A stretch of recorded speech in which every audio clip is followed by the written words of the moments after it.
Electricast.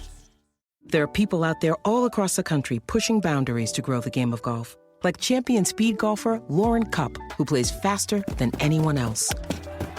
And Will Lowry, whose work in the golf community inspires more kids to get into the game. As a champion partner of the Masters, Bank of America supports everyone determined to find out what's possible. In golf and in life. What would you like the power to do? Bank of America. Bank of America N.A. member FDIC, copyright 2025, Bank of America Corporation, all rights reserved. The kids are still at practice, and I have no idea what's for dinner. You can get a rotisserie chicken and 2 sides for just $15 in as fast as an hour with Walmart Express Delivery. Who said that? Who's in my house? Don't play with me, because I'm not the one.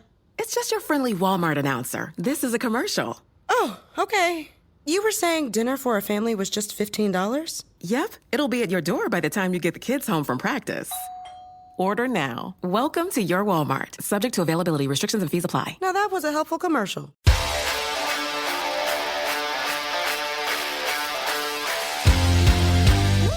Welcome to Missing the Point. I am Rayshawn Buchanan with the basketball crew. My guy, DK Sizzle, my other guy, the road to Cape Bob Kelly. And listen, it's Summer League. Obviously, just when we thought we were done with Celtics talk, we come right back with some more heat for you.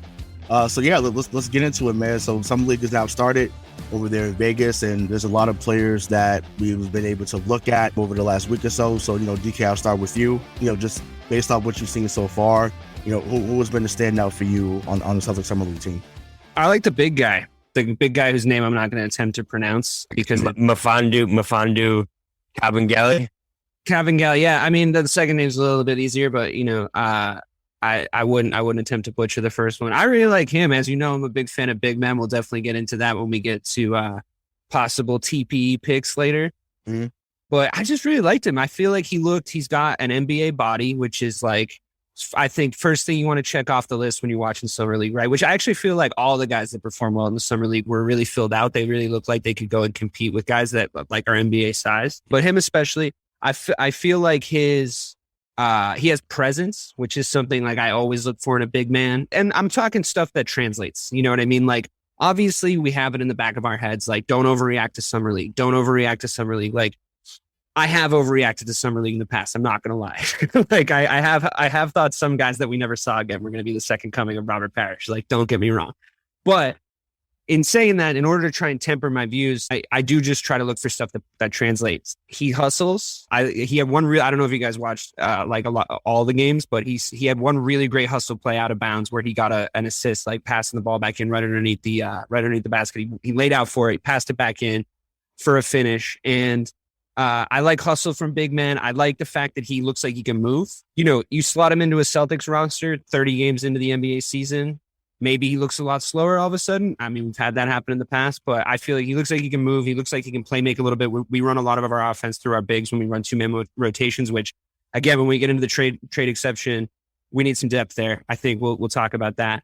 I feel like you got to give him a slot. I feel like that's the guy that stood out to me. And I know that there was players who had better stat lines, and I'm sure we're going to talk about them, but for me, it's roster needs as opposed to, just basic Summer League performances. The guy who I thought he was the guy I thought stood out as far as let's get him a roster spot. Cause I think he might actually get a chance at some minutes, especially with the Rob Williamses of the world not being, all the time healthy. And forget even his health. Do we want to give him like a little bit of an extended layoff in the first few games of the regular season as we get into things? And give guys like that minutes, and give a little bit more of the bench, a deeper bench at the start of the season, so Rob can get like 100% healthy. Like, what's the timeline on that when he's not limping around? And I feel like promoting from within for that role, I think is a great thing to do. Like that's the really nice part about Summer League. I think you can try a lot of guys out in the first few games of the regular season, like see what they're made of. And I think honestly, I don't know how you guys feel, but I really feel like the whole roster really impressed this Summer League, not since I think Jalen's, I think Jalen's second year in Summer League, which was a weird but kind of cool thing that he did. Was I as excited about a group of players or one? I thought it was awesome. I thought it was Summer League. Yeah, I thought it was cool though. He's like, fuck it, I want to play more basketball. I need more minutes. I need more reps. Like I'm trying to be out here working hard. But yeah, he was fucking absolutely yamming on everybody. But Not since then have I actually been as excited about a summer league group. And I thought like, I'll leave it to you guys to talk about probably the other obvious notables or notable, but I really enjoyed him, and especially with our needs of big men. And that's going to be the theme of my show today. So I don't know how you feel, but with Kevin Gelly, what you notice most is that you do notice him. That's my biggest thing with a big presence, like I said, right. Yeah. With a big man, that's the number one thing that I always look for is how often do you disappear for 10 minutes? Because as a big man, you can't, in a stretch of a big game, when it comes down to it, you got to notice your 7-foot center out there. If you don't, that's a problem. Yeah. He definitely has that. The other guy is Buchanan, man. He's awesome. He's got it on a basketball court. You just see certain guys that just are playmakers that, make things happen. And he's one of those dudes for me.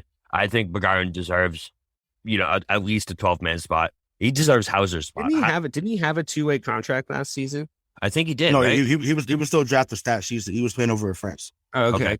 Just like that just like the Yamadar kid. He's over there in Israel still, which I want to see him come over here too. But obviously that didn't happen. But yeah, he's been impressive. And the other guy is, I'm gonna get this wrong. Is it Trevion? Trevion Williams. Trevion Williams. That was the worst pronunciation. He was really good. Ever. I'm sorry. He's awesome. He's awesome. He sees the basketball court, and I think he's a steal as an undrafted dude. I don't even think you do 2-way with him. You don't risk it, man. Don't ever let him go to waivers. He's a steal that if you keep him in a Celtics uniform, it's gonna be like a Draymond. Where you know what I mean, where you get him late and he's awesome. Yeah, there was a ton of like, why didn't he get drafted? There was a ton of that right after, and Brad scooped him. I texted about it in the group text. It was like Brad scooped him, and I was like, I wonder who this guy is. I didn't know a ton about him, and everything he read was like, what happened? What's the deal? Why did he go undrafted? I think it might have just been a weird phenomenon, and I think we might have capitalized on it. I really think it was a swoop. Well, no, I want to say we talked about it. It might have been me and Mike talked about it. We talked about him on the March Madness show. 100%. He came up on last year's March Madness show. 100%. I thought he was going to go in the first round. Is what people were saying. The reason why he may not. So I made this comparison, and maybe you guys are with me. You may disagree with us. Okay, he reminds me of Greg Monroe, right? Greg Monroe to me, and this is even before he got to Boston, but He moves like Greg Monroe. He's also a left-handed player, has good handles like Greg Monroe had as well when he came out of Georgetown. But Trevion Williams came out 10 years too late. And what I mean by that, obviously, he's you can't help when you're born, obviously. But I was going to say that the Greg Monroe comparison, not exactly a prototypical 2022 NBA. But I say no. I'm you asking why was he undrafted? Like that's why. Like if this was 2010, he would have went top 10 because of how his game translates. But he passed. Listen, like I said, we talked about the vision is there, right? He has a bit of a post game. Like he knows how to finish over his left shoulder really well. And he occasionally will hit a three. I think Kevin Gelly is a little more polished when it comes to hitting the three. But with Trevion Williams, like he's more of an interior guy, and is someone that obviously can see the court really well. I think we need that though. Oh, for sure. But I'm saying like I'm just speaking to why he probably didn't get drafted. And he doesn't move exceptionally well. That's move his feet well, and then obviously that's something that he's gonna have to do if he's at the next level, regardless of what uniform he plays in. So. There's still a lot of things to go out there, but just offensively, you can see why, he was even picked up for the summer league team and has a legit chance to not at least be a 2-way player or not make the 15-man roster with the standard contract. But for me, two guys that have stood out, I'm with you, Bobby. Buchanan has been awesome. He's everything we thought Romeo was going to be. Everything we thought Romeo was going to be, that's what Buchanan has been. So he's attacking the rim every time. The jump shot's a little raw, but like I said, he is a slasher. You can teach a jump shot. You can teach for a sure. Shot, he's 19 years old, so whatever. So so that to me will come along. But yeah, he's been awesome. But the guy I'm about to bring up, I did not know his shoe like this, and it was Matt Ryan. I did not know that he had that in his game. Obviously, he was on the team for the second half of last season, and it just goes to show the 14th or 15th guy in the NBA can bust your ass at any given time. We hear too much talking about, man, I'm better. I could go get a rebound. You ain't doing shit. Like let's not get crazy. These dudes at the end of the roster, even like we joked about even with Scout. Scout would give people bucket. Like it's not happening. Like you're not doing anything against these I'm NBA surprised. players. I'm surprised Bobby wasn't the one who brought up Matt Ryan. To be honest with you, I thought the first thing out of your mouth was going to be like that game winner against the Bucks, dude. He's the next. It was a nice shot. Yeah, no, it was a nice shot. But I mean, and he was driving DoorDash a year ago. He's got a great story. Like, that's so. I'm glad you brought that up, TK. So. Because I gave it to Ray. I knew Ray was excited about it. I knew he was gonna excited. Be your guy if he gets a two-way though. I'm trying to get Ray next year, so when we get down to the finals, him be as excited as possible. So when he eventually breaks down and dies into a puddle, that like it takes a little longer. You know what I mean? So we get this Rayshawn for longer next year. I did okay with the reaction show with Gabe. So I thought that was okay. You were good. You were like, I fucking knew it.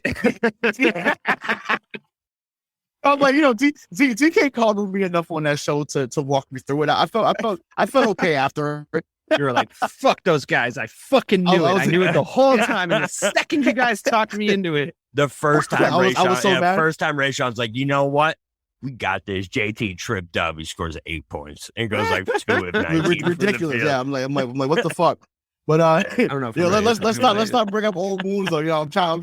I'm a part person. Looking to the future, baby. Look to the future. You feel me? So, but like I said, there's a lot of promise that's on this team now, because I think they're a win down bowl. We're not going to see a lot of these guys this season. Now, obviously, because of injury, whatever, people are going to get the opportunities if it's a blowout. Once again, I want to see those guys on the floor, because that means that we're up 30 in the fourth quarter, and that means Tatum's on the bench chilling. Browse on the bench, Rob, Al, whatever. So we want to see these guys play, because that means it's Geno time, baby. Like, so I'm here for that. But no, to the Matt Ryan thing, and I want to touch on that, because obviously Twitter's been saying it.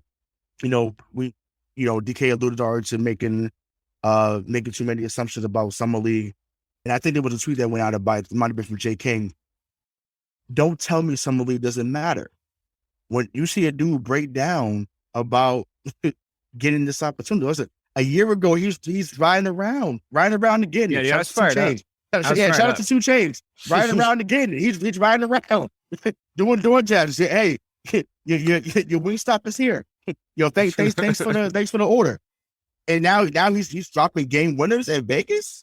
Like you can't make that shit up. You can't make that shit up. So don't tell me that it doesn't matter like that. So you know what I'm saying? Once again, every single one of us that's on NBA Twitter, we're killed to have that moment. Whether it be they don't do Orlando Summer League anymore, but as I'm showing my age when I say that. But whether it was Orlando Summer League, Vegas Summer League, the California Classic, whatever, like you were killed to have one of those moments. You were even killed to play overseas. So it's like it's okay to give guys props for playing well in this space. Like I said, I'm happy for Matt Ryan. I'm happy for Brogdon. I still want to see Yam Madar. I don't think we're ever going to see him at this point, because it's just coming over from Israel. I just don't see that happening at this moment, but he is another 6'3" guard. He really is the Israeli and Payne Pritchard. So I know Bobby would be against that, because he just wants Payne Pritchard only on the team. But Bobby's a fickle bitch. He would fucking turn around in 2 seconds for that guy. I'm okay. He'd be like, Payton Pritchard, who? He's all about old news, bro. Old news. The stock will go way up, right? Give me a 6'2" shooting white point guard all day long, and I'll be all over it, bro. To your point, though, Ray, about the Summer League, what I do like about it, do you guys watch Hustle on Netflix? Did you guys watch the Adam Sandler I haven't movie? watched it yet. No, but I heard it's phenomenal. Guys. I know.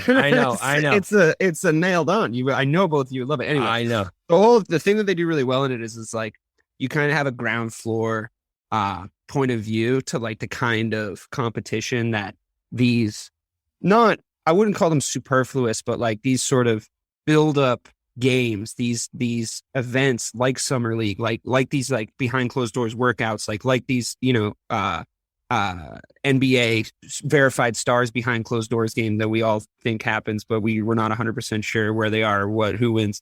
Like, it gives you a nice perspective on that. And that's what I like about Summer League, to be honest with you, because it's a completely clean slate, but it's competitive, and you'd be able to tell if it wasn't, if it was, there's preseasons in other sports, most other sports that have preseasons that are not competitive. They're just not like that. Nobody really gives a shit. Most people are trying not to get injured before the season starts, so they don't get cut before the deadline.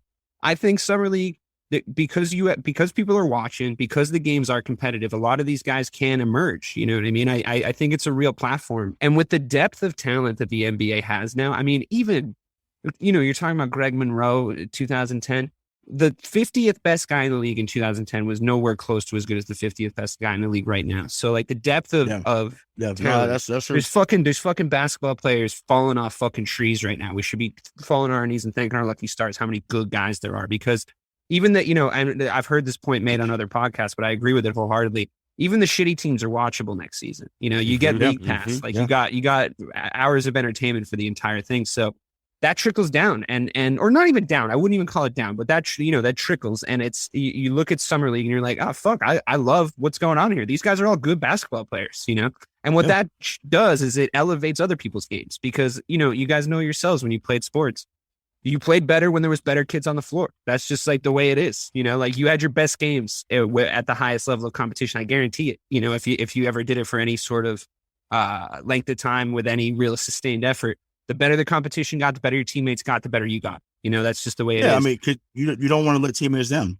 Yeah, for sure. If you know how to ball, you know how to ball, and like I think your games get elevated, and I think that's what we saw happen. Also, I'll button on this. What I love about the Celtics in summer league is we have a culture now.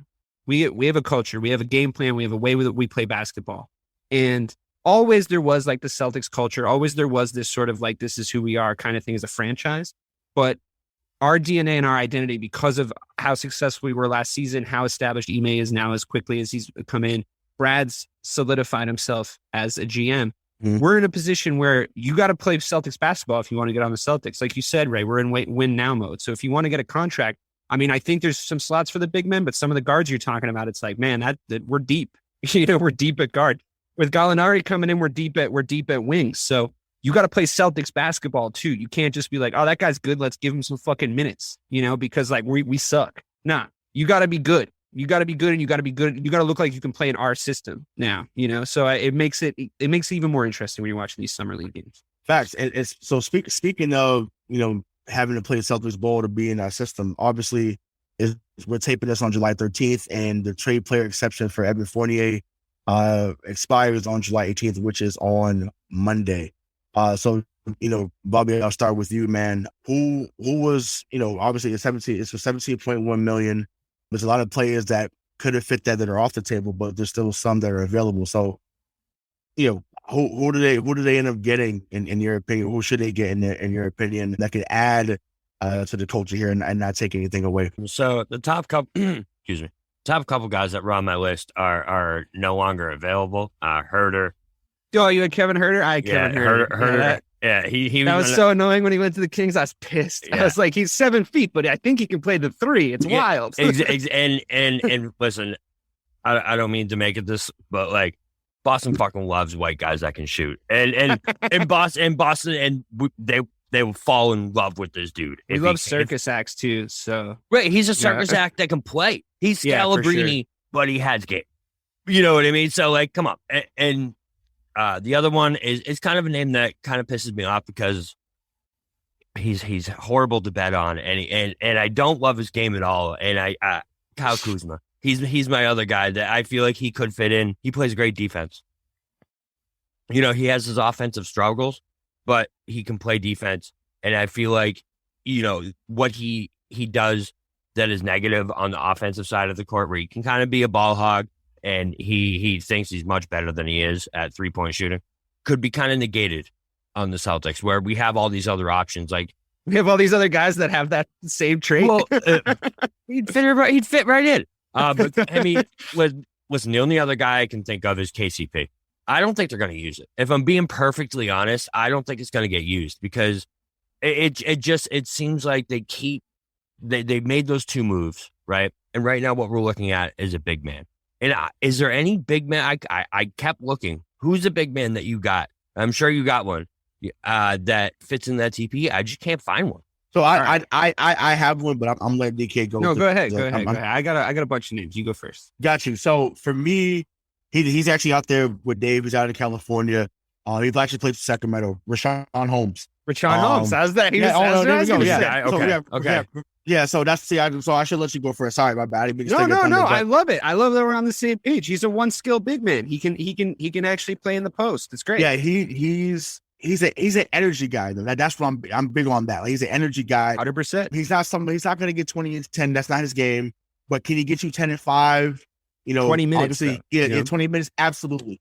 Yeah. And he's expanded his game each year. So when he came into Philly, he wasn't really someone that can even shoot outside of maybe 15 feet. But now he can do this, and obviously every big man in the league now has to at least have some type of jump shot. So yeah, energy, good defense. Like I remember meeting him when they came to Boston this year, and like he was cool.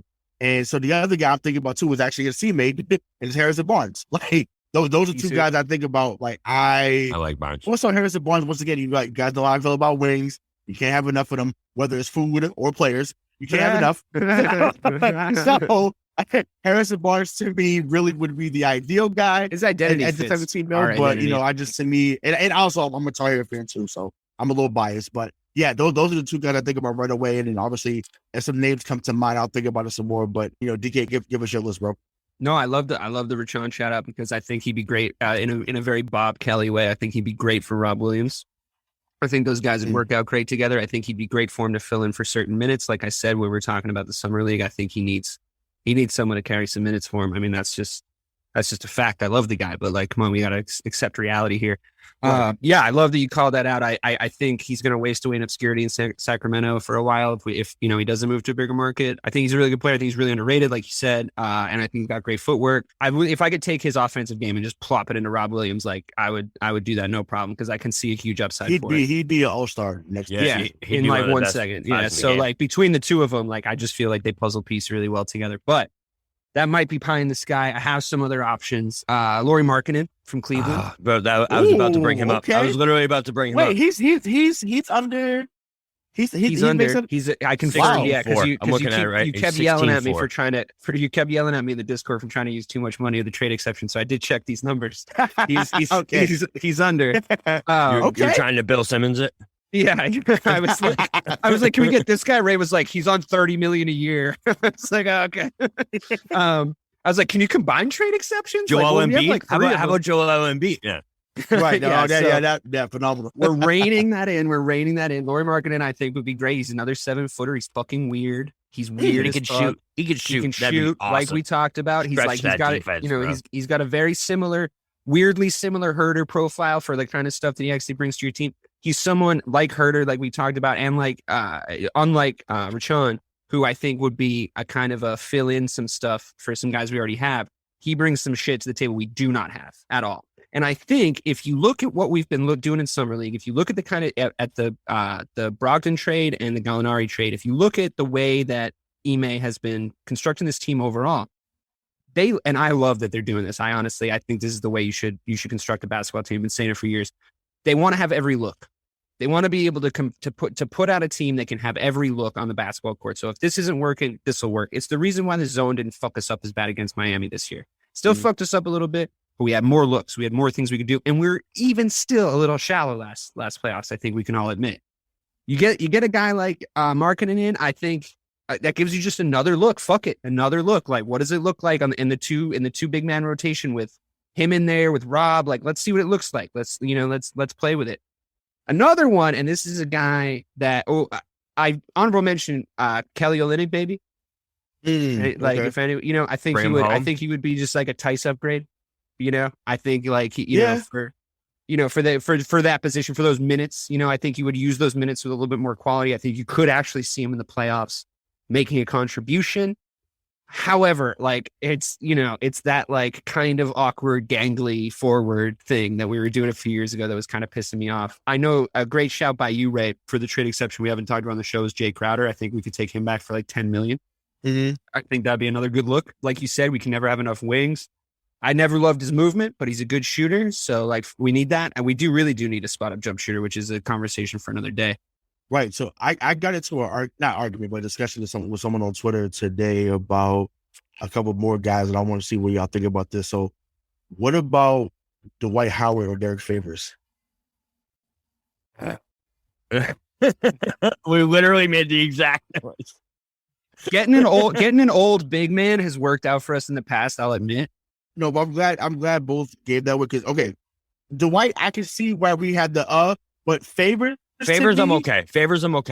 Favors, yeah. You're not looking for him to be what he was in Utah. You're not looking for that guy because he was getting 16 attendance. You're not looking for that. I mean, granted, if he became that, hey, beautiful. We're back in the finals, and I'm holding the rope with the confetti falling. Possible, who knows? But yeah, to me, that would be a better fit, or he would be a better fit than Dwight. But I can understand why people wouldn't want either. But go ahead, Bobby. Here's where I'd be okay with Favors. He's been humbled. Okay, Derek Favors has been through the ringer of the NBA, where he came in as the third pick. He was third, right? Yeah. Yeah, third. Yep, in 2017. He came in as the third pick, and he was considered a bust for a few years. You know what I mean? How good was he in that year of 2K though, when you had to play like the rookies versus the sophomores, and you just couldn't do anything against him? Yeah, he was off. But he went from that to a bust to a role player. Then he went back to a starter, and then he became a valuable role player again. And I feel like a guy like that knows his identity in the NBA, and I feel like that's so important in today's NBA. So I actually love the Favors call. So with the TPE, do we have to match the salary as well, or is it just Yeah, you trade for their salary, but your TPE goes away. It doesn't have to match. So as long as it falls underneath 17.1, then you're good. So even if it's like 16.999, like you're good because it's under. And there's no minimum, right? It could be a guy that has like $2 million. Like that's where I was always confused about it. It could be a guy that has like a 2 mil, but we have 2 other TPs that are maxed out at like 5 and 6. So there'd be they're probably. I feel like they're probably not either. Well, because those they still have those, but they don't expire until February or something. Like February. So that might get used in a smaller deal just in case something doesn't work. Trade the TPE or whatever. Yeah, exactly. So that may not work. So I just think that and they get created once they send out salary, I believe. So okay. So in that case, I have a name. One more. Okay. I'm sorry. Bertans. David Bertans. I know. Listen, I know. After last year, I know. I was 2 years ago. I was with you, but after last year, I don't know. He was better. He was better with Dallas, though. Wait, he was so much better with Dallas than he had been with Washington that last year and that last half the season where he stopped playing defense. That's what happens when you play Maluka.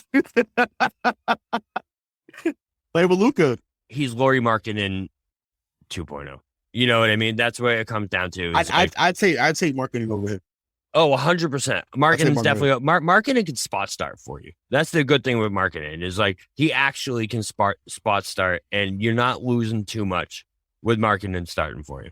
So yeah, because you know what? Because I'm like because I didn't really think about that before David brought it up. So I'll put it like this. Right? I think with Markkanen, right? I feel the reason why he would do really well here, in my opinion, is learning from Al Horford, who basically Markkanen could be. I mean, he's not the passer that Al was. Al was a passer from the moment he got to the NBA, but just some of the other facets of the game, how to take care of your body, how to lead, whether it's quietly or being vocal in the locker room. Markkanen's growth as a player, as a leader, would probably grow ×2, maybe even ×3, playing next to Al or behind Al.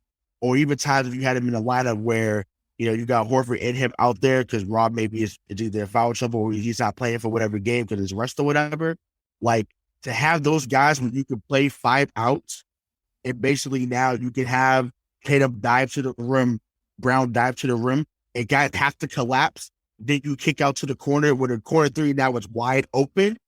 Ball game. I haven't said that term in a long time. That's ball. That is ball game. It's a wrap. It's a wrap. So that's what I'm thinking about. But once again, that has to happen. Every player cannot fit that we talked about. I said Markkanen fits that. Harrison Barnes fits that comparison. We need depth at that. If we're gonna run like that, though, we need depth because not every guy below the 5th guy is gonna be on every night to be able to hit those shots when they get those. You know what I mean? So your 6th man now is Brogdon, right? Which is that's a whole different conversation, but I feel like that's propaganda. That's what's being put out there, right? So propaganda. Sure, but he went on Wolves Park, which once again, that's a major platform. They talked about Brad. He I just want to win. Yeah, no, I got. But he didn't have to say that Brad called his agent to him and said, "Hey, We want you to embrace that. He didn't have to say that. So the fact that, he went out there and actually put that on wax and said, yo, this is what they're looking for us to do, like that's dope.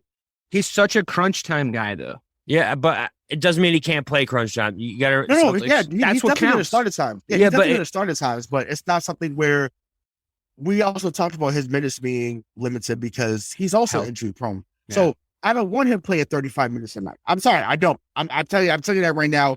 You're going to have to in the playoffs. No, of course, I'm saying, but to get there, I'm saying, if he's rolling, of course, let him cook. But if there's certain nights when you could get him 25 minutes a night, yo, cool, sit down. You did your job. Get me ice bath, Malcolm. Get ice bath, exactly. But I'm like, bro, of course, if you want the ending line to be Smart, Tatum, Brown, and then Rob, of course. But it's gonna be nice when you need Allen Rob out there because of the size. I love that five. Yeah, no, it's great. It's beautiful. It's beautiful. They're making them so Brogdon makes interchangeable. Yeah, this is such a quick pivot. Looks. I love it. This It's is what I about live. looks, man. This is what I live for. But yeah, exactly. No matter who gets thrown at the Celtics, they have a lineup for them. You know what I mean? I saw something today that said the Celtics are really excited for their small ball prospects, and we could even see Gallinari at the 5 a few times next year. And the Celtics try and run out a death lineup where all 5 can just bang on you from 3 at all times, and that excites me so much. I love the idea, and that's the first time I've even heard that. I love that idea because I'll tell you something, Celtics fans. I don't know how much of a only watch the Celtics fan base you are, but if you're looking for Gallinari to come in and do the same kind of defensive shit that you see other players in the team doing, you're looking for him to do the same. He's not that guy. Running. It's not what he does. Okay, he doesn't. But he's super crafty. He winds up in spots that are like crazy open that you don't really know how he got there. He moves around the court super well. Him at the 5 is fucking lethal. It's lethal if you're not getting like absolutely fucking destroyed in the paint if you're running it right. Right, but especially with the pick and pop, right? That's what I mean. Yeah, so dude, that's so good. honestly, you know who's gonna benefit from playing with him is actually Marcus Smart. I thought you were gonna say Jaylen Brown. Well, maybe no. I'm saying, but I'm just because Jaylen Brown Gallinari to can me is dribble not too. He can dribble, by the way. But he's got spots is the thing. He's got spots. Jaylen Brown will get more shots at the rim, I believe that. But I'm saying, just from a playmaker standpoint, I think when Smart drives, because Smart's best pass is when he drives and he kicks it back out to the 3. Like he's mastered that. So I think seeing Gallo at the 3 when they're out there together, and he can shoot from 30. But we've seen it. He's done it against us. If you if Celtics look back at the tape a couple years ago, the man had 9 threes on us in Atlanta. But that's my whole point. It's ridiculous. That's my whole point with these pickups, right? Is that like the kind of looks that, we can, like Bobby just said, we can take looks that get thrown at us. The fucking looks we can throw at other people is unbelievable. Like I forget if it was Brogdon or Gallinari in the presser. Shout out to Jared Weiss. Good questions, by the way. We're a friend of the pod. Heard his good questions getting thrown at the two of them. One of them was like, I think it was Brogdon. He was like, I'm like the 3rd or 4th guy, like offensive option. Like you're fucked. He's like, you got to deal with Jason Tatum, and then I'm paraphrasing. That's how Dave Clarke would say it. I don't know how Brogdon said it. he's like, you got to worry about Jason Tatum. Then you got to worry about Jaylen Brown. Then you got to worry about this guy. Then you got to worry about this guy. Then you got to worry about this guy. It's like Gallinari's just going to pick his fucking spots in an ideal world. I'm very excited to watch these two guys come in and contribute. I really am. It's a lot like what we thought the Celtics with Kyrie and Hayward were going to be, where we just had such a plethora of wealth, except these guys know their roles, and there's clear like tiers of like where you're at, and like they're coming here to win a ship and fit into the culture rather than trying to build around like a superstar. It's very exciting. We gave up nothing for him too. Listen, Celtics fans, I don't think you guys Gallinari kind of got overshadowed by Brogdon a lot after we got him. Gallinari is such a good pickup for this team. We lost that finals because we had no wing depth. Tatum 100%. Was gassed. Brown was gassed. They were playing 43 minutes a game. Yeah. Yep. Gallo can come in and give you. Listen, there's going to be a game next year where Gallo scores 30 points. I can guarantee you that. He's that kind of scorer. He can drop that kind of points on you. The dude has averaged 40% from 3 the last 4 years. Bro, we didn't have anybody like that on the bench. Yeah, not at all. So it's like, and once again, like you said, he's going to be able to spot start as as well. So once again, that, like I said, the biggest need overall was depth. And Dave, you just touched on this. I'm glad you brought it up because we can segue into this. I love what I heard at the press conferences, and that's why I want to speak about that. Like, I love what I heard, from that. So, Dave, what was your biggest takeaway? I know you just gave a takeaway, but any other takeaways you had from what you heard at the press conference? Because like to me, it was spot on what I heard from both of them the other day. Yeah, I loved it. I mean, you watch these press conferences and you have to kind of wade through a lot of media training, athlete speak, like there is a lot of like, stay on message. Mm-hmm. This is the mission statement.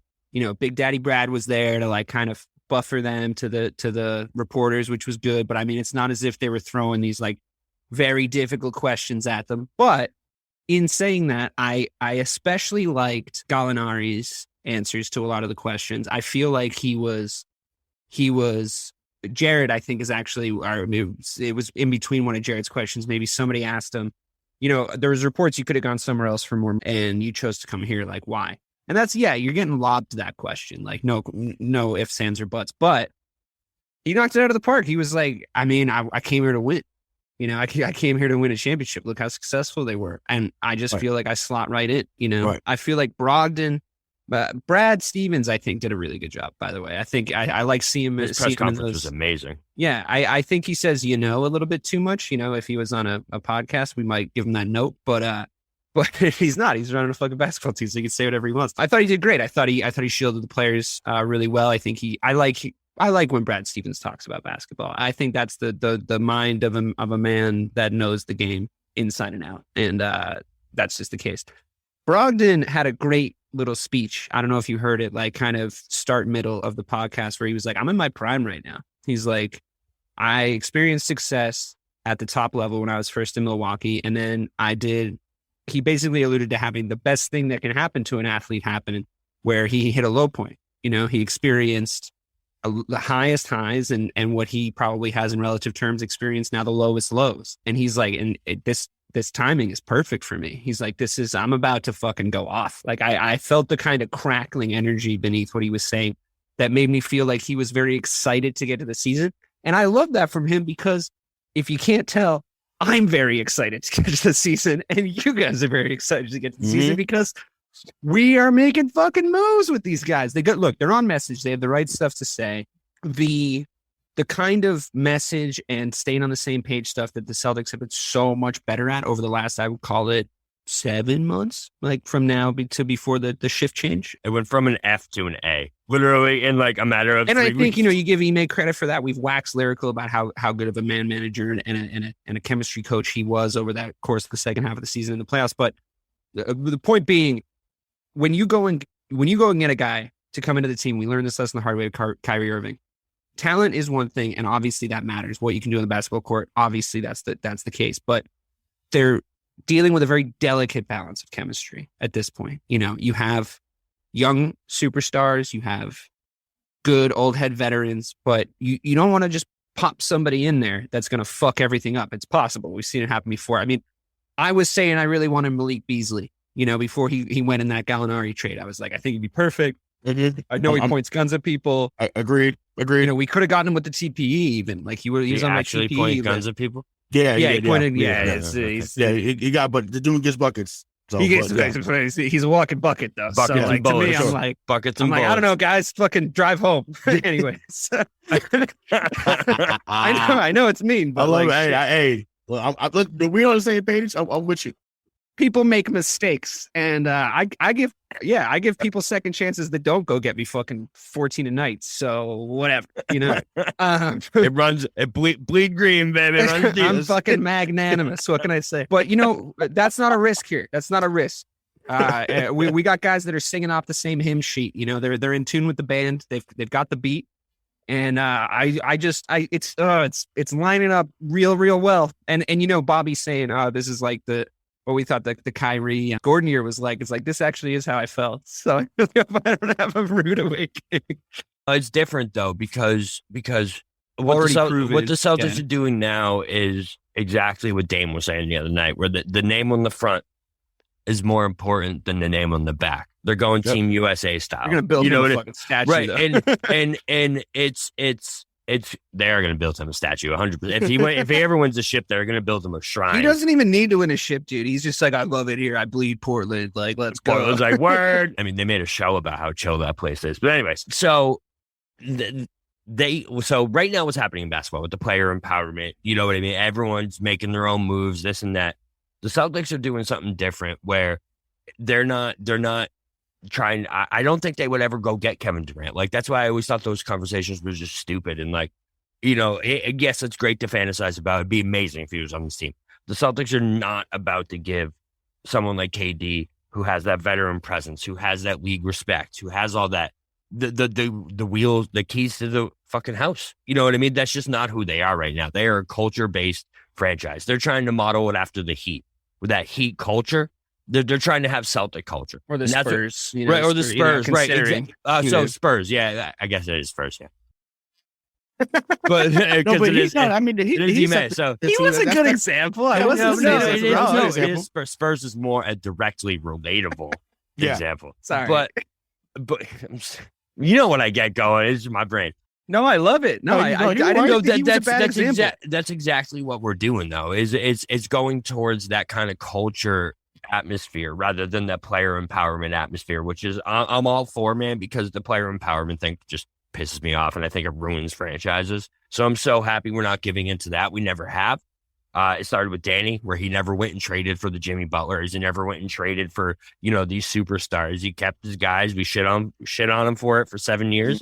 But here we are, man. You know what I mean? Here we are. No, I was always Team Danny. Never did. I was always Team Danny. No, I'm not gonna lie. I wanted Jimmy Butler for that Jalen pick. 100%. I wanted Jimmy Butler for that Jalen pick. I didn't care. I didn't care that I'm like, you're not telling me a number 3 pick's coming in better than Jimmy Butler right now. And I what is up with 5 years?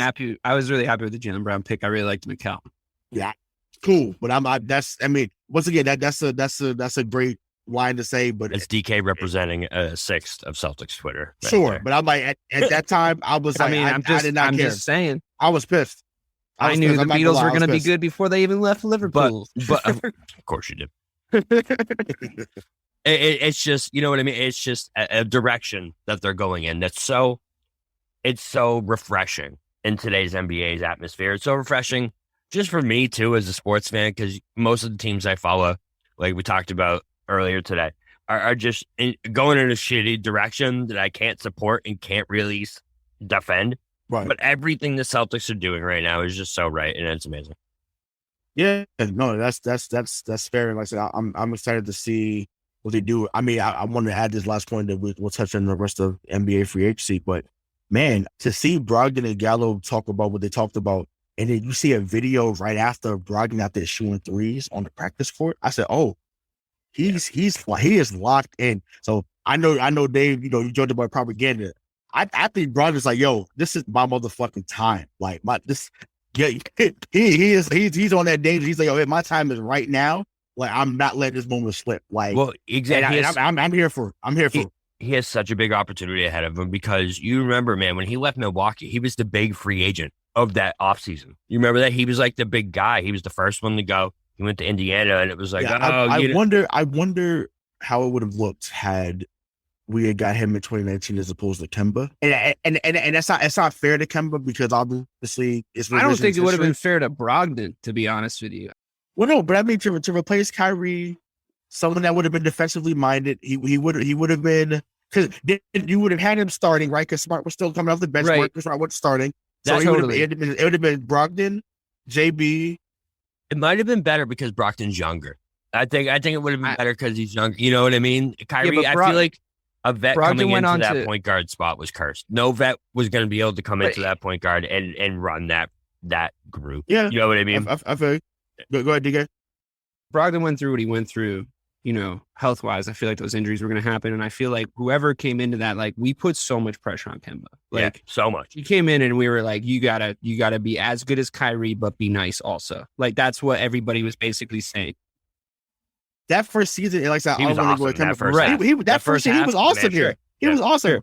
But to put those same expectations on 2019 Malcolm Brogdon, as opposed to raring to go, champing at the bit, ready to come out of the fucking gate, ready to get his fucking like redemption story back in the East, back at the top of the East. Like all this storyline, all this stuff that's firing him up. Like you said, like he looks like he's a fucking racehorse about to like come out of the fucking, he's about to shoot out of the fucking tunnel for us, you know? And like I said, before we get to the other stuff, but I was watching his highlights too, like that. Like I said, once again, he's almost 40% from 3 too. And like I said, he's a legit candidate for 50, 40, 90. He can also low key make his own shot. Yeah, he's never, and this is the big thing. I know you guys are all going to be excited when I say this next part. He never gets sped up, ever. He's so calm. He's so calm. Yeah, it's because I mean they call Kyle Anderson slow mo, but I'm sorry, I'm calling him slow mo for the Celtics. Like when we start doing the shows for the October, and we start doing the shows again for the regular season, like he is definitely slow mo. And I'm like, to me, like I said, he never gets sped up, and he consistently makes the so right amazing play. No, it's over true. and over again. It's so amazing. And we've already used the word trickle down. You know, we're not talking about Reaganomics. We're talking about basketball. Basketball is good. Economics Just is not. Yeah, exactly. Well, he's gonna make shots economic for Boston. There you go. That's how we flip that. So circle, he's gonna baby. make shots economic. Go on, baby. You know, we fucking sucked that so bad in the playoffs. Winning the finals. Using the whole, well, yeah. But we fucking sucked at hurt. using all 24 seconds when we had to. Yeah, And we were in situations where we needed to use all 24 seconds. The kill the clock Celtics were the worst fucking iteration of the playoffs team that we had last year. Yep. Everybody knows it. Malcolm Brogdon, I mean, just if you don't really know his game and you're listening to this, I'm not saying he's as good at this, but stylistically, I don't know if you remember Rajon Rondo, just like also a man that could not get sped up. when he just sat there, and Very dribbled different games. Like obviously Malcolm Brogdon, I feel like he's going to dribble more. I feel like he's going to move a little bit more. I feel like he watches the court a little bit better.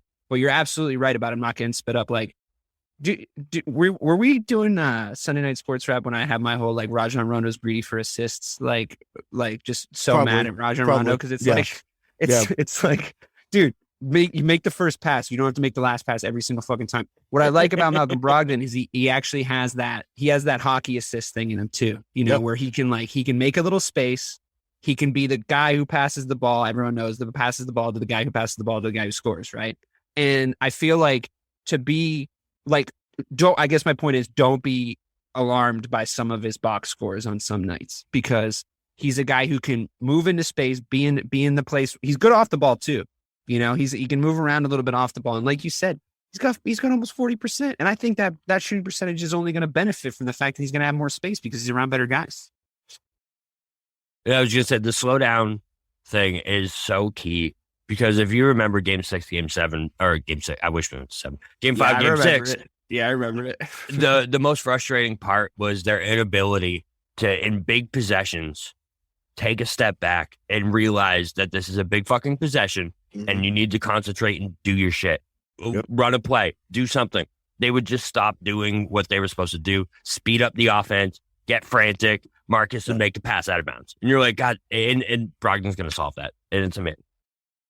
Also, too, like once again, I keep saying we're going to move on to the NBA free agency, but but it's okay. It's fine. This is a good combo. Runs deep. I think also exactly it doesn't run deep. But Welcome to the Malcolm Brogdon hour here on Missing exactly. we're your three hosts for the evening. No, but I think that another thing, and it ties into him not being sped up. So remember when Brad Stevens was the head coach, all he would talk about was, guys, we got to hit singles, don't try to hit home runs. What I think Brogdon's also going to bring to the table outside of being not sped up, when you're up 10-12 and a team goes on a quick flurry because it's the NBA, that's going to happen. It's not something where he's going to keep jacking them threes. He's going to get to the line, slow it down, get a couple, even if you miss, but people chance to breathe, chill out. But it's like it slows down the pace because obviously they would get frantic, it would go crazy. So I think just getting 2 points still matters in the NBA, guys. The fact that it's threes and layups. Daryl Morey ruined that, even though Daryl Morey used to be here in Boston years ago under the age. But it's not just threes and layups. The Rockets ruined it. Yeah, the Rockets. Yeah, you have to be able to score from everywhere on the floor. I've heard DK use this phrase, and I'm gonna steal it from him. So sorry about this. I'm going to die on that hill. You have to do the score. People say, "Oh no, get threes." No, you have to score from 3. You got to score from mid range. You got to score from obviously inside the paint. So the more effective you are from every 3 levels, you're good. You have to know when it's time to score those fucking 2-point buckets, because I feel like a lot of what we were saying in the playoffs last year, and especially in the finals, was just get some twos, just get some easy looks, just get in there. And then you know who else was fucking saying that a lot? Ime. Yeah. You know, were we always doing it? Not so much. No. I think they already quit. Yeah, exactly. Well, yeah. Yeah, no, they quit. Yeah. A guy like Brogdon, I feel like, I feel like we're pretty good if we get an offensive rebound and we get a look where you should put it up right away. And you have to run. Yeah, exactly. You get an offensive rebound and you get it right away and you get an open look, go. I think Brogdon, if the offensive rebound comes down and it gets in his hands within the first 4 seconds of that 14-second clock, I want that more than it being in Marcus Smart's hands in that exact situation, if that makes sense. Yes, so like, I don't have the advanced metrics on what both those guys look like in that situation, but on the eye test, with a 14-second clock on an offensive rebound, or so yeah, if a play breaks down, for example, right, and you're in that kind of 10 to 7 second range, that's Malcolm Brogdon o'clock is my prediction. And that's relax. 7 seconds is longer than you think. You know, we didn't have that quality last year, and I think you hit the nail on the head. I think that's exactly what he's bringing to the table. Yeah, Mike. Let's just Mike is gonna love Malcolm Brogdon. He's how he watches basketball and how Malcolm Brogdon operates. They're gonna mesh perfectly. Like give Mike all the Brogdon stock, because he's gonna fucking love him. I guarantee. He's smart is the thing. Brogdon's smart. You know, he's got a high basketball IQ, and I think, as much as I love our guys, I think that there was a little bit of there was some lapses in that department in big moments in the finals. I mean, I'm not here to shit on them because they made it to the finals and I think they did it really well. But if you want to go back and you want to make another playoff run and you want to get to the finals again, you're going to have to go through the Milwaukee Bucks again, and they're going to probably have Chris Middleton healthy. So if you don't add some depth and you don't add some new looks, especially at the wing, you're not going to get past them. So I'm glad that we upgraded, because we had to still be competitive. If you're out there going, well, I don't know. I mean, we looked fine. You know, when we made it to the playoffs, we had some unlucky plays. Steph Curry was on a mission. Fuck that. We're like, everybody's getting better. Everybody's never getting stop better. Getting better. Right. Never stop getting better. Get better. You know, always get better. And look, that's where we're at, and we're doing it. You know, I really do hope we use that trade exception to just fill like a little. Yeah, no, they definitely need to. Like that. That's not just like, I can see you don't use the $6.5 million, but you got to use that 17. Even if it's not all 10, even if it's not all 17 million, a chunk of it though. You got to get somebody. Yeah, exactly. Before we get to NBA free agency for the 5th time, so what does the deal look like though?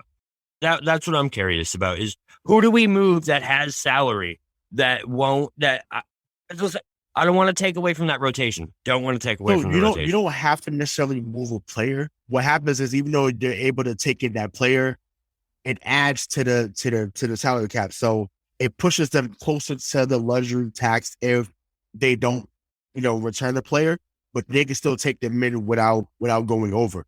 Now, if they move the only player that I can see being moved back in the deal is really either Pritchard or Grant Williams. I don't think anyone else is going to move. I think they like what Derek White does. I know that he's been hired quote on the show. I've been the biggest supporter of Derek White. I like Derek White. I like him even more now. I know, but I was early to the party. No, I was early to the party with that. You guys like how I was late to the party with jumping on the bandwagon completely with y'all. Y'all was late to the D White. I was like, this guy's gonna win us at some point. No, totally. I agree. You were the first one in that line. I was a little bit mad because I like Jay Rich a lot when that whole deal went down, but I So he's also someone we just. I would take him back in a heartbeat. I would take him back right now in a heartbeat because fans love him here, like in a heartbeat. So, but that's probably also not going to happen. But I think it can happen because it's already been a year. He's not going to leave Dallas though, because he's actually got a prime. He's in San Antonio, but that's he's got like a primed role there. You know what I mean? Like he's a focal player. Well, he was almost like Mr. Celtic, dude. Like he is a couple of years away from. We did love him. He became a fan favorite pretty quickly. I'm not gonna lie, but I mean, then again, but I get it. San Antonio. I know Lonnie Walker's gone now. Keldon Johnson's really good. And once again, that's a pipe dream. I know they're not going to trade him here, but Keldon Johnson here would be really good. I'm just saying, but I want to get people excited. but he's another guy. Obviously, they're still waiting on Romeo to come down there. So yeah, maybe he does become a veteran leader down there. But Jakob Poeltl is also someone that's been brought up in Celtic trade, but he only has 1 year left on the deal, so they may not do that. But can I give you one more? One more? Sure. Guy who's been in big playoff minutes. I think he has a ring. Jordan Clarkson. I know it's another guard. We don't need many guards, but he's a positionless guard. He's a big guard. You maybe fit him in a small ball 3. You wouldn't see him in the playoffs. But no, I can see DK going on several rants about Jordan Clarkson. Oh yeah, DK would hate Jordan Clarkson. Yeah, I don't like him. I know you don't. But so yeah, he's been in big moments. That's the only reason I would consider him. Duke can score with the best of them. Like but the problem is he's a lesser J.R. Smith. That's the problem. That's the problem. J.R. Smith to me. I don't want him. I'm saying that's how I see him. I could be dead wrong. I'm saying, but how I personally see him, I see him as a lesser version of J.R. Smith, less athletic. Obviously, we've seen it when J.R. Smith got hot in the playoffs. That dude was something different. Ask Atlanta; they know. Atlanta knows. You understand? Like when J.R. Smith had been in many big moments in New York, Denver, all that. So Jordan Clarkson to me is not as good as what J.R. Smith was in his prime. So can he score? Absolutely. But to me, let him stay over there and get all his points and be the 6th man over there. In Utah, we have our 6th man. We had this whole fucking conversation about building culture and getting guys that can fit the system. Like Jordan Clarkson. He's like Jordan Clarkson. I brought the conversation. I don't think he's a bad teammate. I don't think he's someone that I'm saying. I'm not saying he's a bad team. I'm not saying he's a bad teammate. He just doesn't fit the profile. Yeah, no, not at all. I mean, and then again, some people may fall in line because they know it is a championship team, but who knows? But let's finally get into the rest of the NBA. So we've been dipping in and out of that. But so yeah, we've had a lot of trades. We've had a lot of crazy money going around. So Bobby, I'll start with you. What was the most surprising or just the craziest signing you've seen? And just we'll start with that, and then we'll get into trades. I think I know what you're gonna say. Yeah, it's not even the signing; it's a trade. It's Gobert going to Minnesota for just an absurd amount of picks, man, and good ball players too. They got so much back in that deal for a dude who's Malik Beasley. Yeah, who for someone who's definitely on the downtrend, in my opinion. I know he was almost he campaigned for DPOY last year, but listen, Gobert, he hasn't been. Has he won a playoff series his entire career? One. I don't think he's won one playoff. He's ever been out of the first round. I don't think. No. He's been there since he got drafted there. He got drafted there in 2013. So yeah, they went to the ECF 1 year. Then they made a run. Yeah, because Gordon Hayward was there. His teammate for one. So they've been in the. Utah is the Green Bay Packers of the NBA. They're going to consistently get to the playoffs, but then they leave out early. Right, and Gobert showing and being able to be played off the court was a big part of that the last 2-3 years. And the Minnesota Timberwolves just tied a bandwagon. I think they gave up 5 years of draft picks. Malik? 5 draft picks, first round draft picks, and a trade swap in there or a pick swap in there. I mean. At one point, and Malik Beasley. I mean, and Jared Vanderbilt, and God! And it's not what blows my mind the most about this deal is the Timberwolves are the Timberwolves, guys. You're not the Celtics. You're not the Lakers. You're not the Heat. You're not a team who's got to be picking in the late 20s. It's possible that this entire thing blows up. Right? Cat wants out. They have to trade Gobert again, and all of a sudden, 3 of those 5 top first round picks unprotected are top 10 picks. It's such an insane amount of capital to give up for someone that literally gets played off in crunch time he gets played off the court. I love Gobert, what he does on defense, but you gotta have a little offensive game, and he has nothing. And you could rest assured Danny Ainge is banking on that. Oh, bro, Danny came in there he could have dwindled. Is a genius. Yeah, he could have traded him to multiple teams that would have won. Like, he could have traded him to New York. He could have did anything for that. But he said, you know what? Let me go to a team that I know is good. And it's funny how it's always Minnesota for him, right? It's always Minnesota. So it's always Minnesota. You know what I'm saying? So he fleeced them once. He fleeced them again. You know what I'm saying? And I'm just like, it's like, wow, that is, A-Rod, Glenn Taylor. Oh, Glenn Taylor's out there now, but I'm like, A-Rod and whoever else owning them now, the co-owners, you guys got finessed in a major way. It's so. But I love Anthony Edwards though. That's my guy. I think he is. That guy's a superstar in the making. 100%. He's a killer. But yeah, so what's so funny is like the Timberwolves of all teams are the ones who are like, I love all the 3-point, love all the small ball, I love the way the NBA is going. We're not doing it. We're going the other way. We're the smart ones. We're going 2 bigs, baby. Let's go. And it's like, guys, what are you doing? What are you doing? They're going. Here's the thing. I'll go on record. I'll go on record right here. I mean, we'll always have this recording. They just crippled their fucking franchise. They crippled their franchise for the next 10 years. At the end of the day, if you give up that much, there should be, if there's a GM handbook, on the very first page of the GM handbook, it should be called, page 1 should be called the Rudy Gobert trade. Okay. And it should be, if you're going to give up X, it doesn't matter what you get in return. Your team has to become Y. If you're going to give up all the shit that they just gave up, you better become a top 3 team. You better become a top 3 team in your conference. Like in the West, it boggles the fucking mind. Like it absolutely boggles the fucking mind. Top 6, maybe, dude, maybe.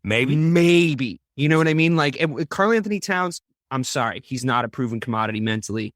I think he's a talented player, but I love Jimmy Butler. If Jimmy Butler says you're a bitch to me. So like, I don't know. I don't know if you have it.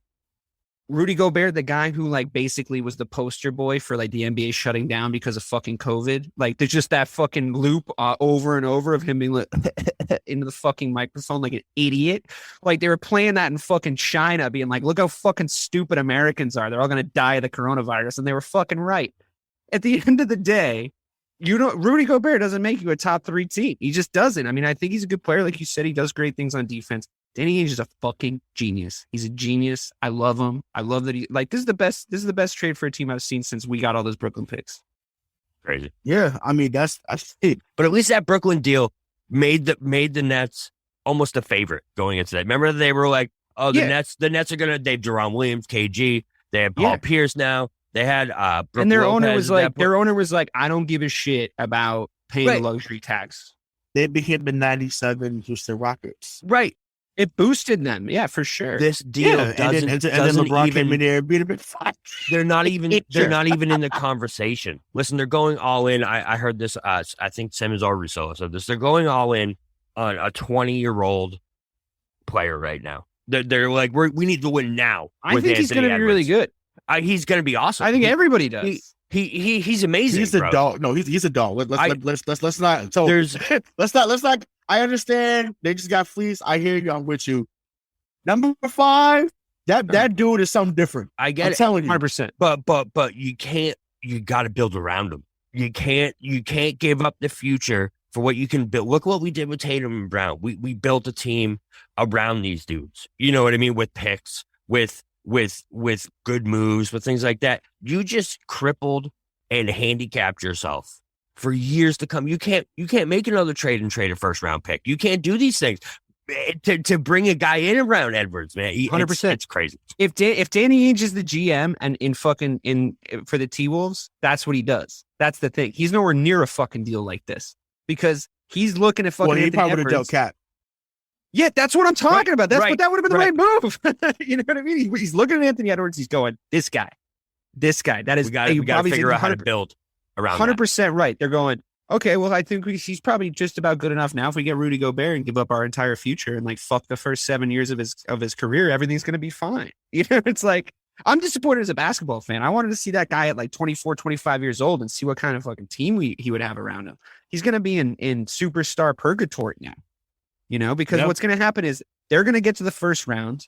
Maybe they get to the semis and they're going to get bounced out. That's what's going to happen. Every basketball fan in America is saying the same thing because that's the case. They cannot. I mean, beat the Bobby Warriors. said there was. Bobby can't said beat there the was. Warriors.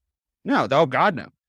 Bobby was saying there's 2 camps on this. Like, you either feel strong one way or the other. I think your point's exactly right. There's the people who aren't involved with the Minnesota Timberwolves organization, and there's everybody else. Those are the 2 fucking sides to this argument. You know? Yeah.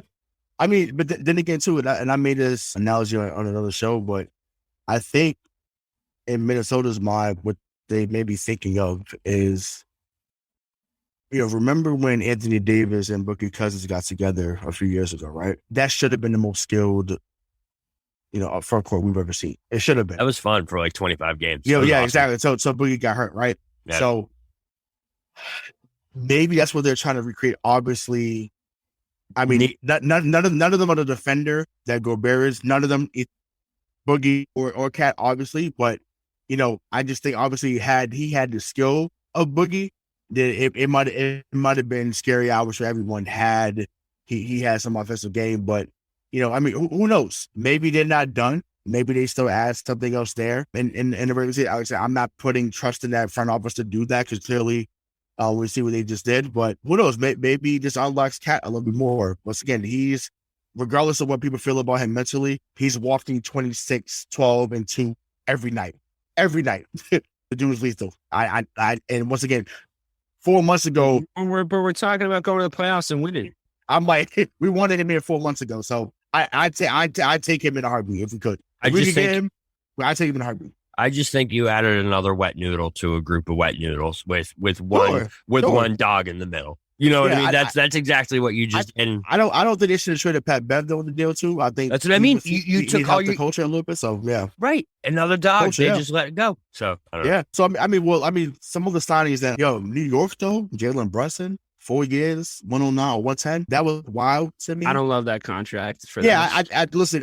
I'm with you. Like we had spoke to someone from Nesson on our show, but I was like, this is not okay. Like this, like to me. So remember when Brogdon got 4 years, $85 million from Indiana? Sure do. That's the deal I would have given Brunson. Sure. That'd be perfect for him. But he got hyped. He got hyped as like the big free agent this year. You know what I mean? It was like, who's going to get Brunson? He got hyped because like they fell victim to a little bit. But they fell victim to that a little bit. I think they were like, we got to go get him. If we don't get him, he's gonna hoop. Trust me. Sure, he's going to hoop. He's a piece though. He's not a centerpiece. Right. When he's getting the 20, he might get 20 a night over there because he has the ball in his hand. He could get 20 points, 6 assists.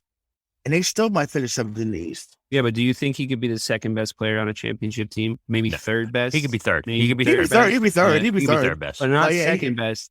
And that's the second best player on the championship team contract in my mind, Sure. But I mean, granted, I understand they had to, New York has to overpay. Believe it or not, like they're not a destination that people want to go to. I thought they did a little good. They did some good wheeling and dealing, honestly, outside of that Brunson trade. I was so mad though that they ended up signing. I wanted Mitchell Robinson so badly to back up Rob. I like Mitchell Robinson a lot. That honestly, if that was all we did was get Mitchell Robinson, I wouldn't get him with none else. Yeah. I wouldn't get with none else. I was like, you literally have a taller Rob to back him up. This is perfect. There's nothing else you need. What's Jared Allen's deal right now? Is he just off limits to us? What's his like? Yeah, unfortunately, Jared Allen. I love Jared Allen. Well, because my thing is why would Cleveland trade him though? Right. Yeah, I guess. Yeah, they actually got him for. They got him for nothing. Got him for nothing. Exactly. He's. I like him so much though. They resigned him. They resigned him though. Yeah, he's a monster. 5 years, $100 million. I think he got from Cleveland. And I mean, speaking to them too, they got. I mean, I don't know what they're gonna do with Sexton because obviously he came off an ACL injury, but. They gave Garland the bag. Obviously they got Isaac Okoro. Evan Mobley is a beast. So they have some pieces there in Cleveland that could propel them to at least a. You talk about this stuff when you get into the offseason, you start looking at these contracts more in depthly. Mm-hmm. Obviously, we've been talking about it more in depthly. It's like it makes you think back to the people at the end of the season. They're going like, fuck. We got to trade Marcus Smart. He's got to get out of here. I'm like, well, I mean, just look at what he brings on paper compared to like his relative contract. Like his contract looks nice right now from what we gave him. You know what I mean? Oh, yeah. It's like why? Same with Rob, man. Same with Rob. Yeah. I mean, these guys, these people are trying to trade away. Like you have to not just look at what they do, which I actually am fine with what Marcus Smart does. But yeah, can't just look at what they do. It's the value that they have to the team. It's like, he's playing like a guy that gets paid probably $10 more million a year than he actually is getting paid, if we're being honest. So you got to look at the value, I mean, if you're the Cavs and you have no shot of even maybe getting through a play-in, you got to look at the value of your contracts. You know, you got to look at your future. If you're the Celtics, you got to look at the value of your contracts. So yeah, I mean, it makes sense. Like it makes sense to sort of pay attention to this stuff. The other big deal too is a loss and an addition for someone else, and I think it's so big that the Warriors lost Gary Payton. I know that Gary Payton second. I know they got DiVincenzo. I don't know why I can't fucking say people's names, but he was so key to them winning that finals against us, man. I just feel like when he wasn't there, they had no answer for, you know, that extra spot on our lineup. You know, they had no defensive guy to guard that third or fourth guy. They got healthy at the right time. Right.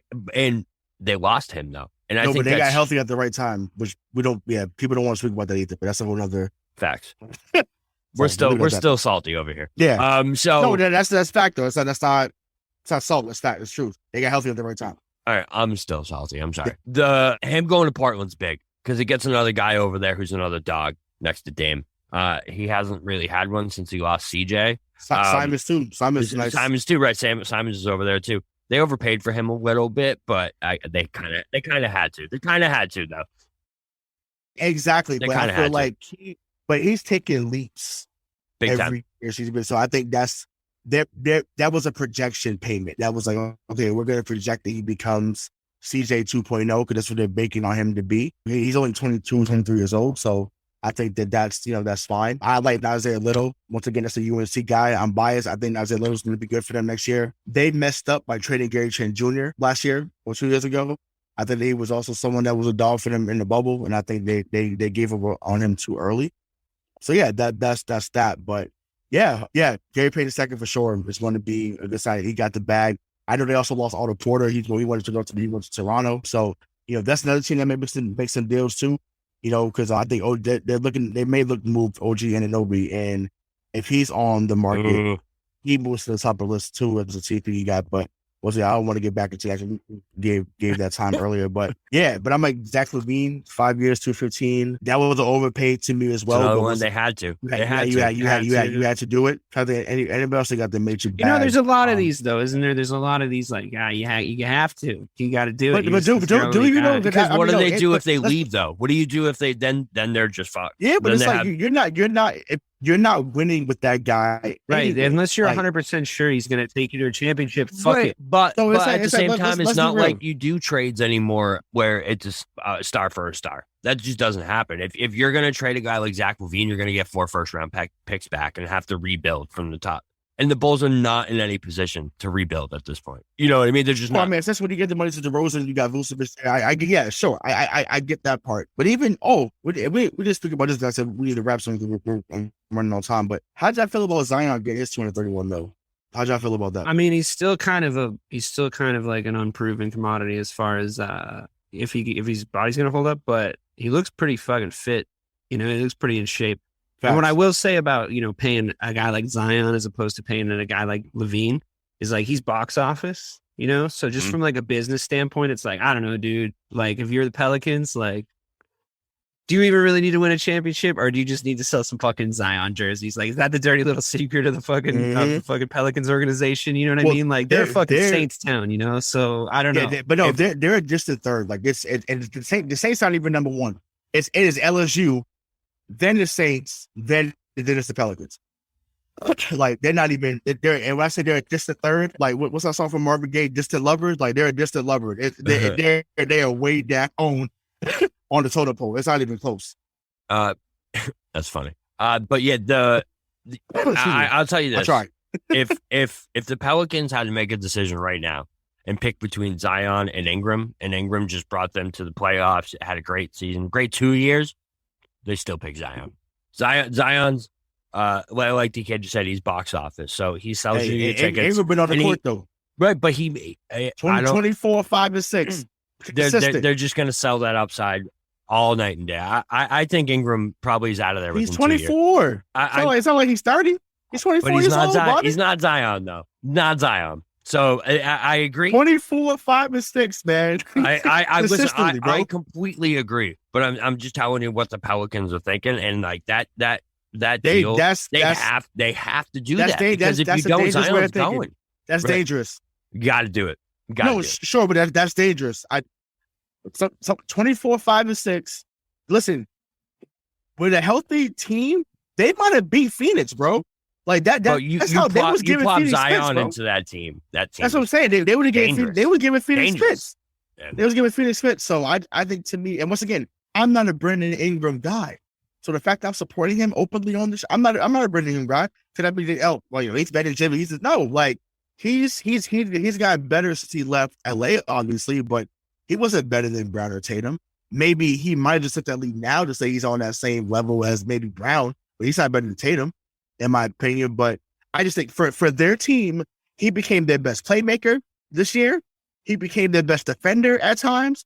So yeah, I'm sorry. I'm giving him as much praise as I was Zion. He's been there. He's the one that got him into the playoffs, not Zion. He was the one out there playing every night. That's just how I roll. I once again, I get. I agree. Stop thing. I get it. I'm giving guys flowers that fucking show up and play. Brandon Ingram was out there. Once again, I'm not a Brandon Ingram supporter, but the dude, I give credit where it's due. Dude was out there giving everyone business on a regular basis. But he's sleepy. He's laid back. That's why he'll never be in that conversation because he's super laid back. That's why they call him Baby KD. He don't want to do nothing. He just want to hoop. That's all he want to do is just hoop. Yeah. All you want to do is hoop. I can guarantee you, they're both up for contract. They can only afford one. They're picking Zion. Well, 100%. Ingram already got his. Yeah, you got it. Last year? Yeah. So, so they're good. So, but I mean, like I said, we can leave it at that. Let's anything else we want to add, but I know we're long on time. So, only thing I want to add is KD might not get traded specifically because of that Gobert trade. That might be the reason why he doesn't get traded. I don't know if he's going to get traded anyway, to be honest with you. But that's like the stake. Fucking crazy. That's like the stake in yeah. They asked to play 96 Bulls to come back like that. That's ridiculous. Like it's wild. They wanted LeBron and AD. Yeah, like come on, suck my dick. Like that's not happening. Like that's the right. Like if I'm Jordan, like suck my dick. Like that's not working. So on that note, that would do it for Missing the Point. I am Rayshawn Buchanan with the Real BK Bob Kelly and DK Sizzle. Until next time, we'll see you. We love you. Peace. Hi, I'm Sherilyn Fenn from Twin Peaks. What did you do on your last Saturday night? Did you hear something? Toilet paper. There's none. Nada. The reserves have gone dry. People are hoarding it. I should have done that. They're all out of hand sanitizer at my Target. Mark, when did you last watch the news?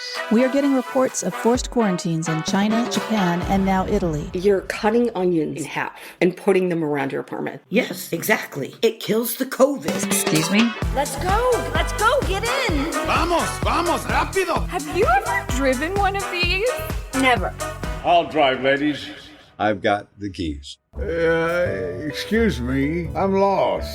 I'm looking for my wife. I got turned around. Join me, Eric Roberts, Jennifer Elise Cox, and Ed Asner for The Last Saturday Night, an Electrocast podcast. You'll love it. Electrocast. Electrocast.